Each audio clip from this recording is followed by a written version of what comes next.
Hi YouTube and welcome to Maria's Kitchen. So as I was getting ready to prepare a cake, I remembered that someone commented on one of my videos. I believe it was the lasagna video. I don't remember the name of the person. But they asked me to make a video on a cake. So this cake I'm preparing for a friend. And this cake is going to be pineapple upside down cake. It's a very simple cake and it's very delicious. It's one of my favorites. So here are the ingredients. You're going to do it with a simple Duncan Hines box of cake. Now, you can use yellow or vanilla box. So, I already have it open. I have it prepared. You need a bowl, which is what I have right here, and dump it inside. By the way, I already have my oven at 350 degrees, preheating, and I'm using a donut pan. You can use a donut pan or you can use a regular round pan. So to this, I'm going to add 4 eggs, which I already have here. Okay. To this, I have here melted butter. You see melted butter? Now this is 11.5 tablespoons of melted butter. Now I'm using milk. I'm using this milk. Silk Original Soy Milk. Now, you don't have to use this milk. You can use any milk that you want to use. But I'm making this for someone that can only drink that milk, which is why I'm using that milk. You can use whole milk, you can use 1% milk, you can use 2% milk, fat-free milk, carnation milk, evaporated milk, whatever milk you want to use.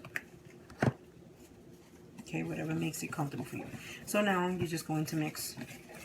And you're going to mix until you don't see any lumps. All the lumps have to disappear. Okay, so I'm done mixing. This is the consistency you want. You still see a little bit of lumps, but as long as the lumps are small and they're not big lumps, then it's fine. So now we're ready for the next step. Set this aside. And you're going to start with your pan, your donut pan or your round pan, whatever pan you're using. I'm going to use light brown sugar. I'm going to put enough in the bottom to coat the pan. Now, although the cake already has a lot of butter, I am going to add more butter. Now this butter, I'm going to take it, I'm going to smudge it or smear it around the bottom of the cake pan. Now, the butter that I put in the cake, that's for the cake. This one here is for that nice buttery topping that you want as the brown sugar begins to toast up and it's just goodness all together. So you're going to get it around the sides. Okay, now this was about 4 tablespoons. Now I'm not using it all, as you can see, and it was already at room temperature because I still have some here. So this is what you're doing to the bottom of the pan. Now the next thing you're going to do is you're going to take some of your brown sugar and you're going to put it along the bottom. You don't have to get it on the sides. Just along the bottom. And with your hands, you're going to press down. See what I'm doing? Pressing down and just like move it around. Now you can add less sugar than this. This is more than what I usually add, but like I said, it's not for me, it's for someone else. But for me, I usually add less. Okay, so this is how much sugar I've added. So the next thing I'm going to do is you're using, this is why my fingers are so red, because of maraschino cherries. If you don't know what this is the jar, what it looks like it comes in. It's the cherries that you use as the ice cream toppers for ice cream sundaes. So you're going to take them on, you're going to put them in a bowl, and I got them right here in a bowl. And then I'm using a can of Libby's sliced pineapples. And what I did was that I reserved the juice. I put the juice on the side, use the juice for another recipe. And I cut them in half. Now, if you do not want to add milk to your cake, the next option you can do is add the juice that you separated from the pineapples. Okay? Now, here we go. So you're going to begin to arrange them. See? Like that. So you're going to put a pineapple, cherry,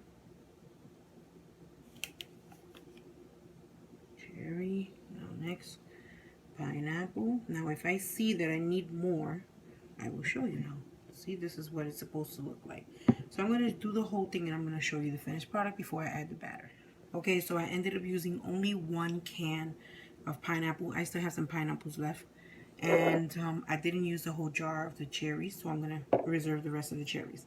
One thing I forgot to explain is that if you opt to use the pineapple juice instead of the milk into the cake batter, it's fine as long as your pineapple juice has to total 1 cup of liquid. You have to have 1 cup of liquid in the batter, okay?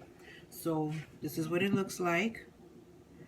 And now you're going to put the batter on top. Now the batter, you're going to add it slowly because you kind of like have to fill in the sides, well, the gaps. You can't just pour it on top because it'll mess up your pretty little decoration you have going on.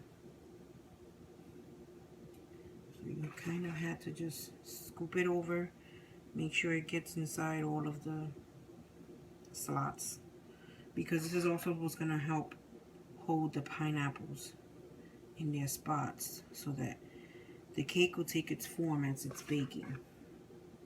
If you just pour it on top, you're going to mess it up. Okay, so I'm going to do that and show it to you. You see what I'm doing right now?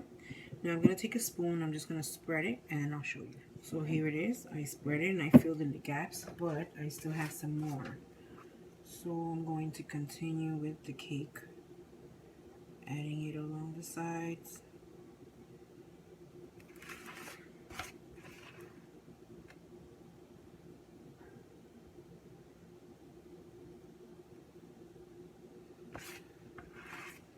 Now, this cake batter is a little thicker than usual. Now, the reason why is because I normally do not use the soy milk. Now, when you do use soy milk, it tends to be thicker.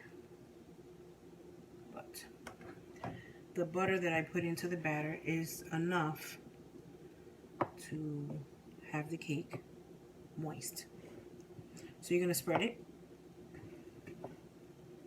This is what I'm doing right now, spreading it.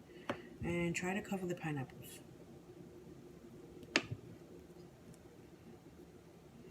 And I'm putting the whole batter. Okay, so let me take the ladder.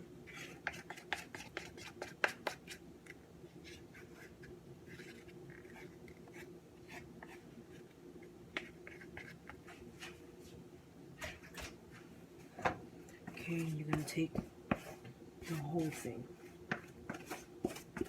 You're not going to reserve any batter, but you're going to use the whole batter. Also, another thing you can do is you can add a package of to the batter of instant vanilla pudding. One small box. You can add that to this as well. Just remember your liquid. If you do add that, I believe you should put more than a cup of your liquid, maybe about 1.5 cups. Okay. Normally, I do not add the pudding mix, which is why I didn't do it. I didn't add it here. This is how I make my pineapple upside down cake. So now you're gonna put this in the oven. You're gonna bake it for about like I explained in all my videos, I'm a person that I eyeball everything. So I'm gonna say about 30 minutes, half an hour. You're gonna keep checking it, and you're gonna bake it for about 30 minutes or until you stick a fork in the middle, you know, in the center, and the fork comes out. All right, so I put my cake in the oven, and it's been about half an hour. And you have to make sure that when you stick a knife in it, it comes out completely clean. All right, just take a spoon, a small spoon like this, and put it around all the sides, which I already did before. I already did that. Then you're gonna take a plate that you're gonna put it on. So my plate. I'm going to put it here. You're going to carefully flip it over. And it should just come out easily. And there you go. Pineapple upside down cake. Now you can eat this warm, or you can have it cold. I like it room temperature. So thank you for watching my video. Don't forget to hit like, subscribe, and remember that you can make the best in your kitchen.